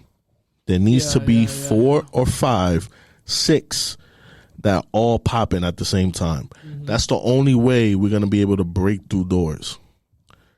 You know what I'm saying? Like, and we need to grow our culture. Absolutely. Yeah. I think it's funny, but like you remember back in the days when like they had to be one New York artist, one Southern artist. It's the same shit, bro. You got to think about like how DR is a few years behind. Mm-hmm. Not a few, maybe 20 years behind the US. 10, 15 years. They just started getting into music, bro. Like for real. You know what I'm saying? So people like you are here to help. You know what I'm saying? It's bigger than anything. But so you got that development company. Mm-hmm. I lost a shitload of money. You lost a lot of money. Yeah. I lost a lot of money. I had Monkey Money and Chaka signed. And Chaka was probably the number one Dominican Latin rapper in New York. Like, till this day, I don't really think there's a rapper that could really spit like Chaka. You know, he's still in the game. But I was just learning. I was learning the music business. At that time, it was expensive. You know, you couldn't shoot a video for $1,000. Like now. You know what I'm saying? Like, you were spending, 5-6 racks on a video. Or more. Mm-hmm. So this is what, like 2010? What year? Yeah, what year? 2012, 2013. Okay. Yeah. But then, like, this is the thing that is, like, constant with your life or career. Because, like, your life is your career in a sense, right? Yeah. You keep taking, like, these wins and losses in music. And you was a baseball player. What makes you, like, still continue be in this music journey? I didn't want to be a failure. Great question. I did. my pops didn't really believe in the music industry like that. Now he's super supportive because he's like, you know, he's seen like see it. No te estamos entendiendo. yeah, he's like, okay, you know, like he saw my contract, you know, in Audiomack and stuff. He was like, oh, okay. You know what I'm saying? He's like, oh, you know, like our parents, they feel like a salary defines you. You know what I'm saying? Like Stupid too. you have to. Don't let that shit define you. Oh people. yeah, like you know, like tú estás haciendo 3,000 pesos semanal. Wow, tú estás bien. Right, you know what I'm saying? Like, and I'm like, 'Cause Dominicans- that's not what I'm making, by the way. Don't think like I'm Right, making 3,000 a week. That's what I said earlier with that mindset. With that mindset, Dominicans live a simple ass life, bro. They go to work, they drink on the weekends, and they take their family out on Sundays, and In the summer, go to the beaches and go to the so- Rio. Repeat. so I'd say $1,000 a week is a lot for them. Yeah. So when people like us come around and we're like, yo, we got a contract. At first, I had that mentality too, like, yo, I got this contract, blah blah. And I'm like, fuck that. I need to own shit. That's the realest shit you ever said. We got to toast to that, right? Like, Salute. Cheers. and that's the shit with being Dominican. And I feel like this episode has turned into like being Dominican American. Fuck that. We hear you. No. I feel like we're underrepresented. We just touching light on what's what- needed. It's like Dominicans in a professional kind of like environment where there's not many of us, and we have to stick together to help the other Dominicans because we have a lot of we're talented motherfuckers, man. That's why I love Jay's line when he said less is more. Yeah. You know, I really feel like as Latinos, we need to create our own circles, you know, create our own industries in our circles. And for example, like, you know, if Los is throwing a party, he hits me up. Why do I have to feel like I'm better than him and be like, nah, I'm not going to that party? Like, why would I go? Nah, I'm going to go support. I feel like we need to support each other more as Dominicans. Well, this is a start because, again, like I appreciate you so much for that because you don't know what that does for my career and Glitch's career, that we've never done Latin music, but our artist has a billboard in Miami. Yeah, and Bro, there's 1,000 artists signed to 300 and they don't fucking have a billboard, bro. And she's only been signed since fucking April. And even coming to this podcast, let's just be all the way real. Yeah, You did it because we just started this shit. Literally, we literally have one episode out right now. I know by the time this episode come out, it's gonna be like 2 episodes out. But you came, you didn't look at followers, you didn't look at nothing. You did I like don't, I don't care about that. you vibes. said, It was vibes. It was vibes. Yeah, But yeah. and I You know thank what I'm you, and we thank you honestly. Just to go off what Los is saying, like I said it earlier, like you're super humble. Like a lot of people when they get to your position, or you know, we forget. Where yeah, they or forget when they come from. achieve certain things that you have achieved in your career, and like you said it earlier in the podcast, like you're just starting. Like that's motivation to us. Like what Los is saying or what Jelina's saying. Like, you know, Jelina's every day breaking barriers. You know, she's Dominican. She's in those rooms, in those ballrooms, and same thing with you, Max. And like, you know, it shouldn't be, you know, like it's something like that's get shoved under the rug. Like it should be something that's brought to the table. Like these are Dominican leaders. Like you're a director at Audiomack. Like you're not, you know what I'm saying? Like let's be clear, you're a director there. So shout outs to the people at Audiomack for recognizing that. so let's talk about that. Let's talk Yeah. about that. What is like your day to day? And okay, what is like your day to day? What does it mean to be the director of Latin music at Audiomack? And why Audiomack? Like it's a DSP, and you got all these big ass DSPs, but like why Audiomack, and why are they so powerful? And what's your day to day like as like a Latin curator of these playlists? Yeah, when I first started in Audiomack, so people could know, I was a consultant, you know, for 3 months.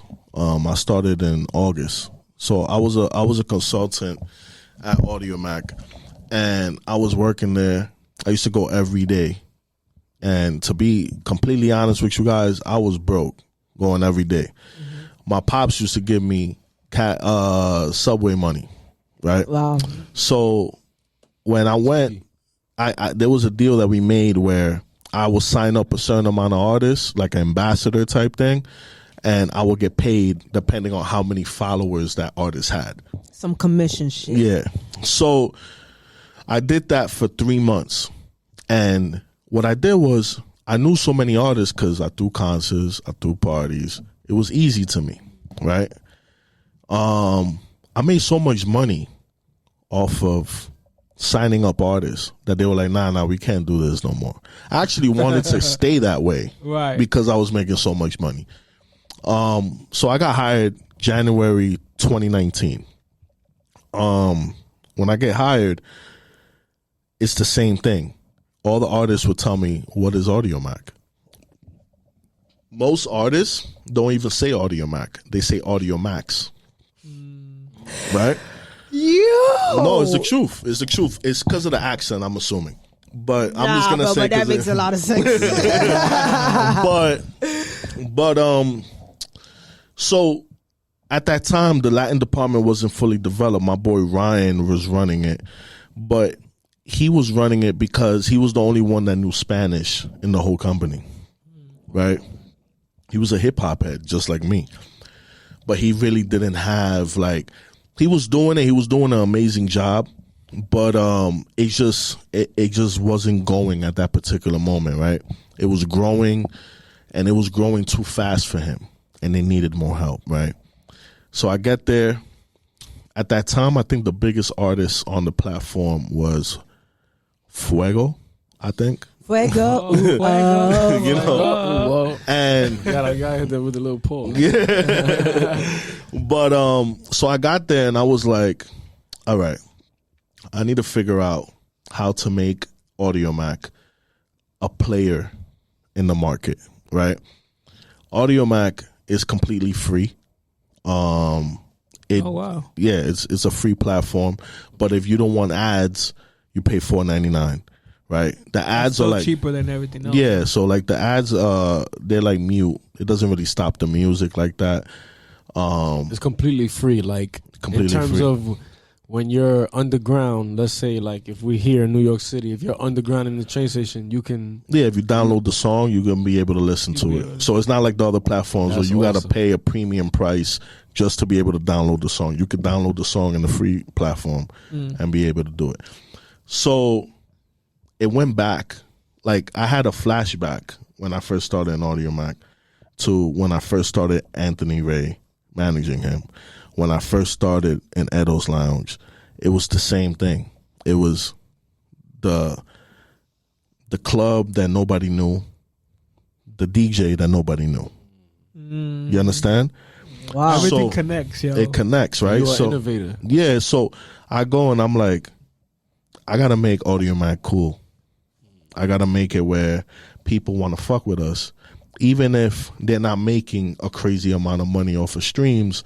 But I gotta make it the cool thing. So there's a big ass logo in the office, and I said, every artist that comes in is gonna take a picture with me in front of that logo. I got that. I'm a type of person that when I get ideas, I'm not afraid to credit the person I got the idea from. I got the idea from Lenny S with the Gold Couch and Rock Nation. Shout outs to Lenny. Yes, Every time people go to Rock Nation, they want to take a picture in that Gold Couch. Yep. Right? It's a sign of I was here. So I started taking a picture, and the difference that I did was I didn't only do it with the big artists. I did it with the no-name artists. So the no-name artists would go, this nigga Max posted me on his page. He tagged me. He said my music is dope. You fucking with me. And you're supporting them. I'm supporting them. I'm going to follow him. I'm going to follow Audiomack. You know what, Max? Because you did that, I'm going to give you an exclusive track. Because you fucked with me when nobody was really fucking with me. Right? I had certain relationships like with Dali, Goya, Lito Dali, shout out to Quirino, him. Lito Quirino, Little Tigers. Lil Tiger. I have relationships with them, and I was like, yo, bro, can y'all please just come? Let's do some content. Let's shoot something. You know, Dali did a Prende la Cabina when he really didn't have to. He was lit in New York at that time, but he did it because he fucked with me. Lito did a content with me where it was like who could roll the best backwood. You know what I'm saying? He didn't have to do that. And that's culture shit. Yeah. That's the culture shit that you could bring to a corporation. Yeah, so what happened was that wave started happening. So I was like, yo, Dominican niggas are starting to fuck with me in the U.S. You know what? I want to do a campaign in Dominican Republic and bring all the artists, right? And the news media and talk about the platform and help Dominicans. So right. this is the media tour that you did with Audiomack. And then your first stop was Dominican Republic. So the company wanted to do it in other countries. I said, no, I'm going to do it in Dominican Republic. They're like, why? Like, you know, it's not really streaming that much. I said, I'm going to make it stream that much. I got it. Let's go. So we do it. And Dominican Republic is number 3 right now on the platform. You know, when before it was like last, right? But at that particular moment, it was a complete failure. None of the artists came. Not even the artists that were my friends came, right? Only media was there. So I was able to get media coverage, but no big artists that I knew came. So for me, everybody else had a great time and it was marketing. It was great. But for me, I felt like a failure again. You know what I'm saying? And then the next day I was on a radio station with a shock jock. He asked me, he was like, oh, how do you feel that nobody from Dominican Republic supports you? That was the question he asked me. Damn. So after that, I went to Puerto Rico. I jumped from DR to Puerto Rico. I did the same exact thing, and it was a super success. I took the tour. Yeah. Got you. So the thing is that's when I realized what is the problem with our culture and with Puerto Ricans. Puerto Ricans, they don't look at money right now. They look at money 5 years from now. Yeah. Right? So with Audiomack, they're probably not going to make a crazy amount of money right now, but they're like, in 5 years, Audiomack might be number 1. We don't know this. So we're going to support. So we're going to support right now. So they started supporting me crazy. And what ended up happening was when the Puerto Ricans started supporting me crazy and they saw me taking pictures with all the big artists in Puerto Rico, the Dominican artists started calling me. And that's when my ego got really tested, because I was like, I don't really want to fuck with them. But I'm going to do it because I got to be the bigger person. You know what I'm saying? So I really turned back around, went back to DR, started working with Dominican artists, and I understood the politics of the game. Right. So I'm not going to take it personal. But I do understand that it's a business. So when it benefits me, it benefits me. When it doesn't, it doesn't. I have this mantra. It's called, and I have an Apple Watch. I only wear it when like my work mode and shit like that. But I'm a Gemini, true artist at the end of the day. And obviously we can convert into anything. Artist, business person, lover, hater, everything, whatever. You know, that's just part of being a Gemini. But my mantra is strategy over emotion. That's big facts. You cannot take anything personal. Talk that talk. That's a fact. Every time I feel emotional about something, I'm like, where's the strategy in this situation? Because I got to think about the long money, bro. I can't think about how someone offended me and how something didn't work and blah, blah, blah. Like, yo, I don't know what was their state of mind at that moment. They don't understand that they disrespected me, but I got to be the bigger person. That's the strategy. And that's why I salute you, because in this business, a lot of people take things personal and don't see the strategy in things. You can't have emotion in anything. There has to be a balance. You know what I'm saying? So I commend you for that, because I've definitely been in situations where I'm like, fuck you. Yeah, and that's one thing about a Gemini. You fuck with us and it's over. Yeah, it's But on. being in business, I realized, no, you can't do that. What's the strategy here?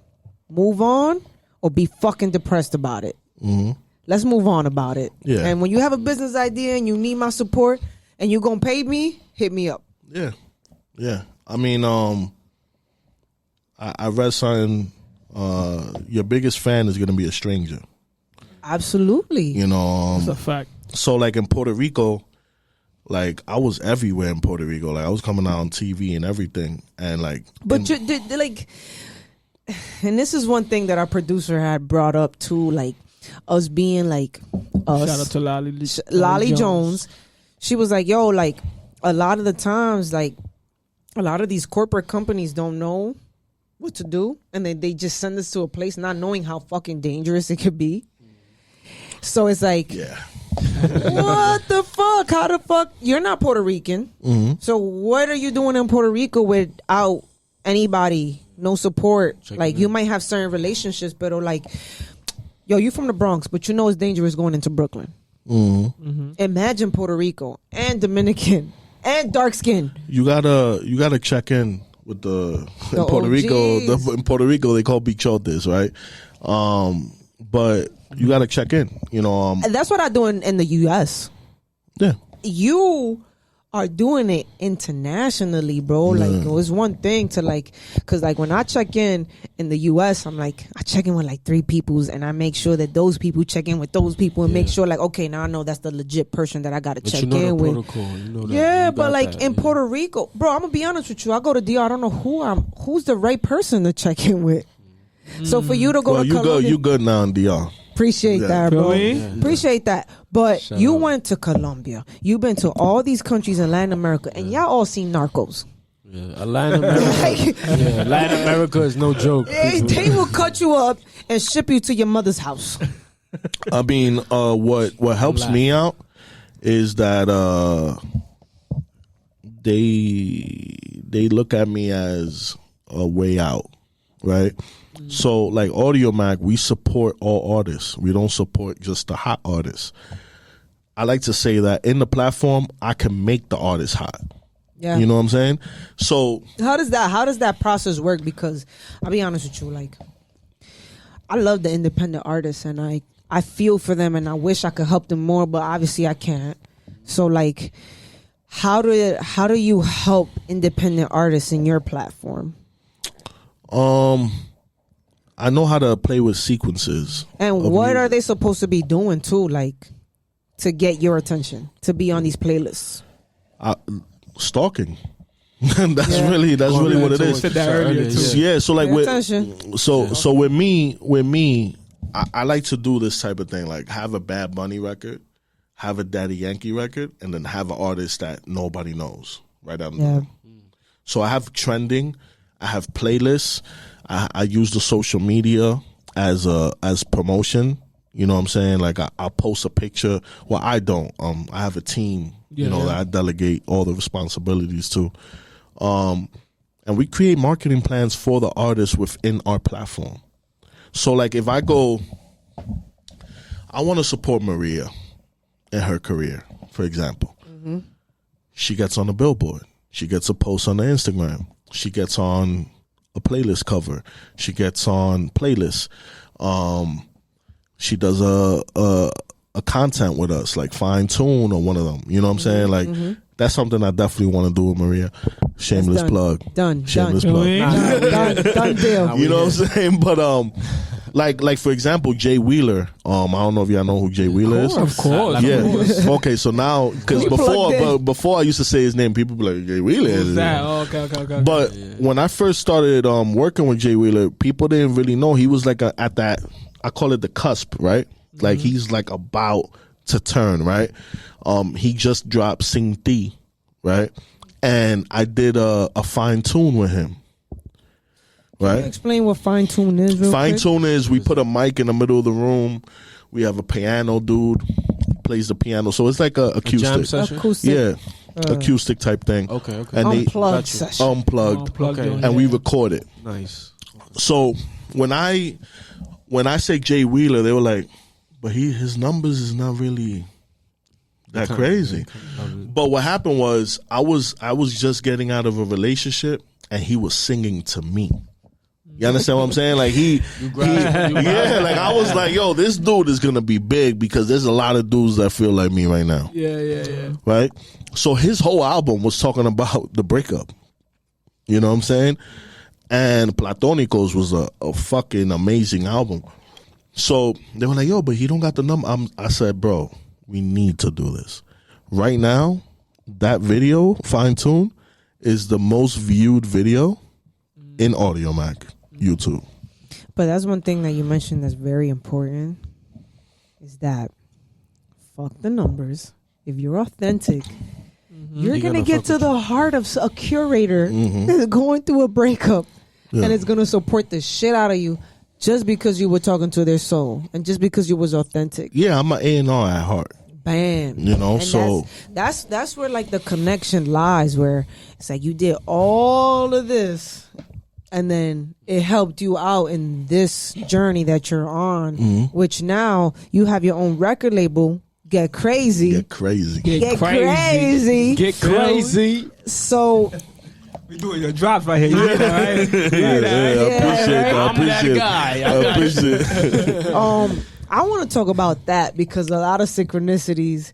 I don't want. You want to know why I don't want to say too much about it? I'm being selfish. I'm gonna be honest with you. I'll be honest with you. I'll show you the synchronicities, right? Yeah. Okay.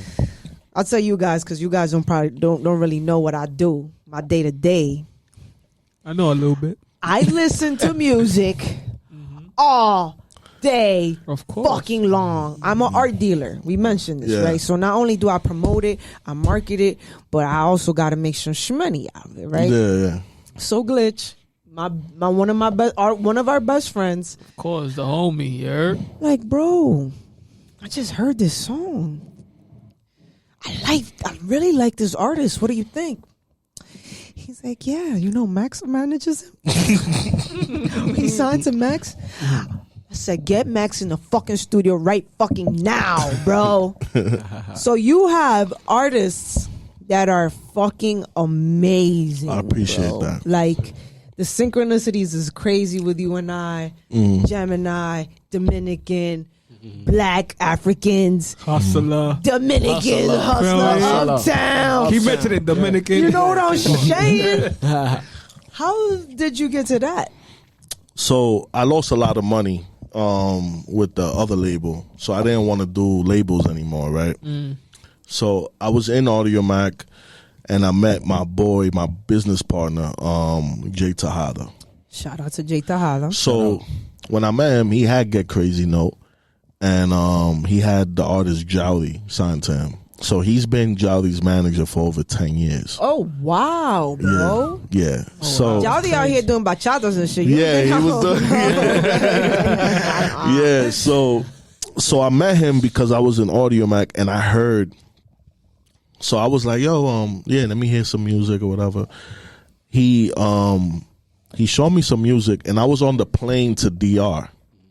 And he sent me the reference track for Si Mañana Me Muero. Right?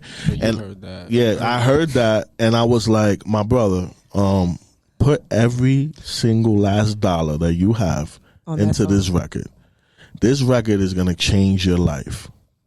And the funny thing was that record went viral.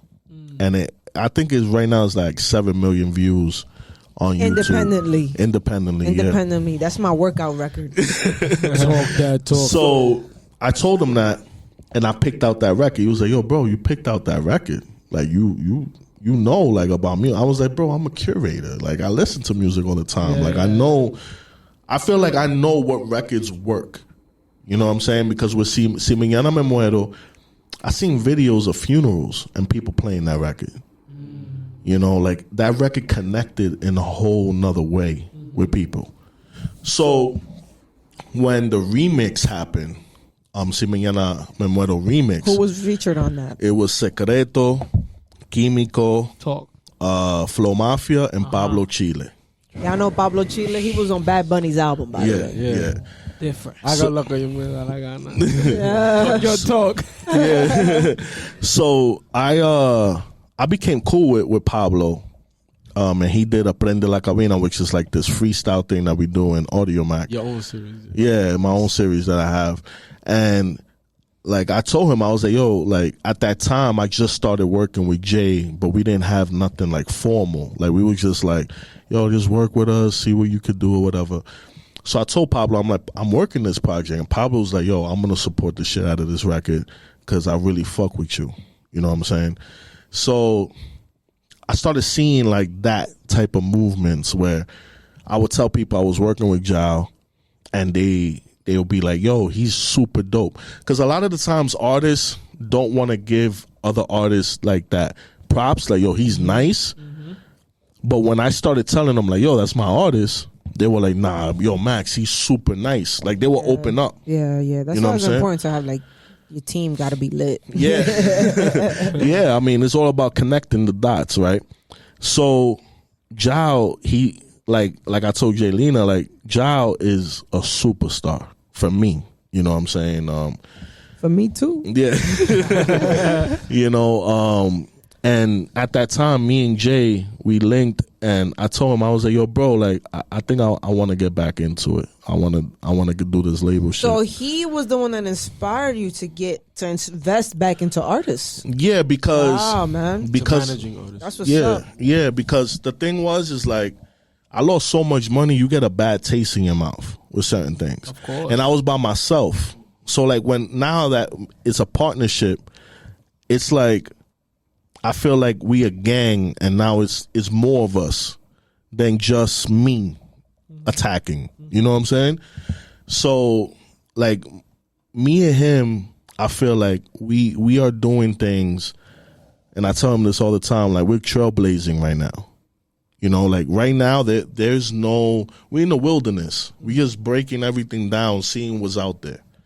You know, and I feel like our mentality is very different. How we work artists, their numbers, like we do real marketing. Like Doba Montana had a billboard in Fordham and Grand Concourse. So Doba Montana is one of your artists. Yeah. What other artists you have signed? And please talk about the Grammy nominated one. Thank you. Really? Yeah, let's talk about your artist. Charlie Cruz is the salsero. He just like so we started the label. We started the label January 2020. Wow. Right? Top of the year. Top of the year. We signed the contracts. Diablo, loco, yo no sabía esa vaina. Yeah. We only got a year. So we started. Almost a year. Yeah, almost a year. Almost a year. So with that, you know, we got the distribution deal. I negotiated that. We got the distribution deal. Then after that, we signed. Ja was already in the company. Then we signed the Salcedo, which was Charlie Cruz. What's dope about Charlie's story is that he was signed to Sony. Right? So he was signed in the 90s. Oh wow. Right? And he had a big record. He had a deal early on. Yeah, and he had a big record. I didn't know nothing about salsa. I know about marketing, but I don't know shit about salsa. But it's weird because like in DR, the people that know the most about salsa is Capitaleños. Yeah, exactly. So my dad was from the capital. Rest in peace. Rest in peace, man. Peace. So we signed Charlie. We dropped his first record. We put it on radio. We're doing the rounds. We're doing everything. It's a top 10 record on Billboard. I never had a top 10 record on Billboard in my life. Oh wow. Right? So Chaka got to 17, but yeah, I never had a top 10 record. So I'm like, oh shit. So people start calling me like, yo, Charlie's top 10 on Billboard. Like, yo, y'all independent. Like, yeah, you know, it's cool, whatever. But then the record that dropped next was it's called La Vida da Vueltas, and it's about me, like what I went through in my life and what he went through in his life. Wow. So it was a personal record. Of course. And for it to be top 5 on Billboard, you know, and be able to have like millions of streams on Spotify and certain things like that, that's when I was like, this is different. And I started getting certain like different people calling me about like feeling. Yeah, like people calling me like, yo, what's up with Charlie? Like, You looking for a deal, this, and that. I never had that before. Wow. You know what I'm saying?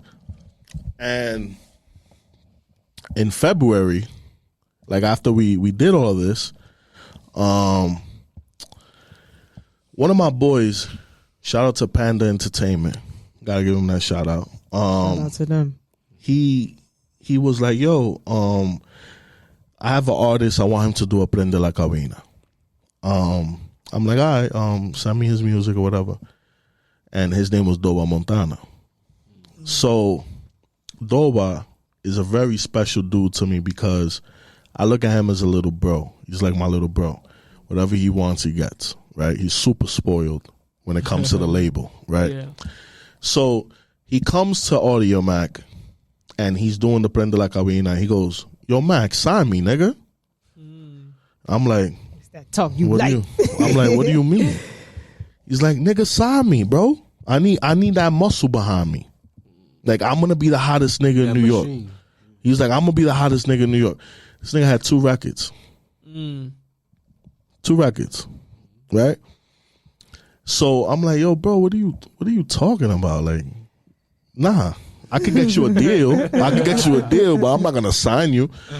So we already had 2 artists. So I'm like, we can't have a 3rd artist, right? Hands is tied. Yeah. So I see him again, and he's like, yo, Max, sign me, bro. I'm telling you, you better sign me. Like, so he drops a record called La Vuelta, right? This record in a month had 1 million streams on YouTube. Organic. Right? And I heard the song every single day for like a month. Every day. At least 2 times a day. I still listen to that record at least every day, I think. And I was like, yo, this dude is a fucking superstar. Like, how can I not sign him? Yeah. I had a conversation with my partner. I was like, yo, we need to sign Doba Montana.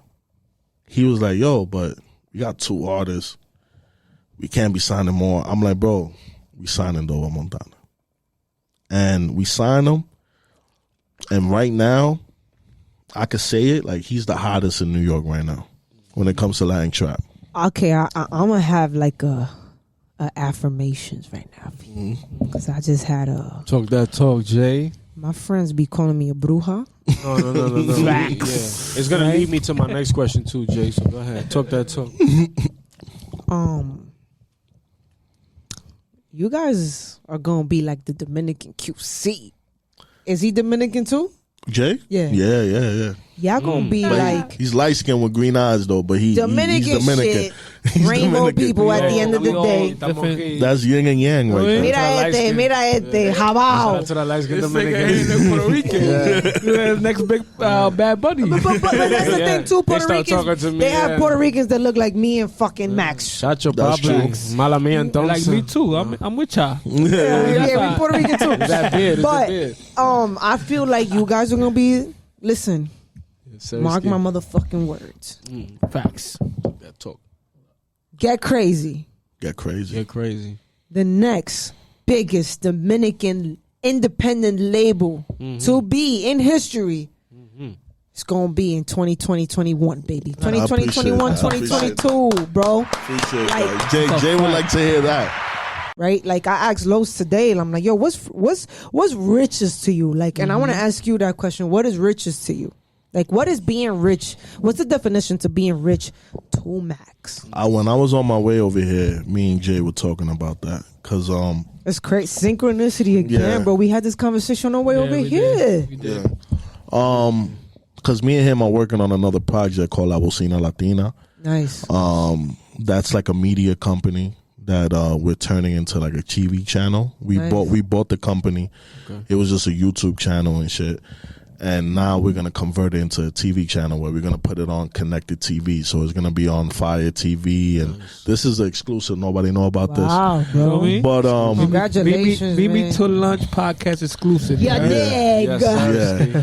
So like that's what I meant about being disrespectful. Like for you to sit there and be like, yo, a Dominican independent, company owns a TV channel, like for me, that's floss. You feel me? Like that's flexing. Of So course. for me, like answering your question, Jay, is for me, it's creative freedom. Is what riches is. I want to be able to create. There's a lot of ideas that me and Jay have that we want to complete, and we want to do it. We're not doing it just for money. Like, of course you need money, but we're doing it because we want to be the Dominican dudes that open the doors. Like, instead of you saying, yo, I want to be an artist or I want to do this, why can't you say, yo, I want to own my own TV network? Of course. Bro, I'm a dreamer. Me too.